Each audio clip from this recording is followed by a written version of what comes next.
Hey guys, in this video, I'll show you how to uninstall MetaTrader 5 on PC. Alright, let's begin.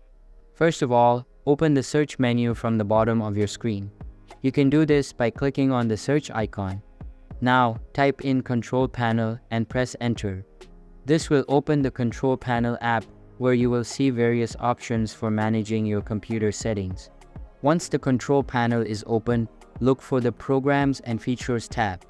Click on this tab and all of the installed applications on your PC will start appearing on your screen. This may take a moment, so be patient. Next, scroll through the list of installed apps to locate the MetaTrader 5 application. Once you have found the MetaTrader app, click on it to select it. Now, look for the Uninstall button at the top of the window.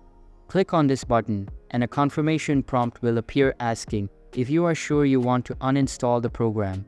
Simply follow the on-screen instructions to complete the uninstallation process. This may involve confirming your choice and waiting for the program to be removed from your system. So that's basically how you can uninstall MetaTrader 5 on PC. And that's it for this video. If you find this helpful, consider subscribing and giving this a big thumbs up. Thanks.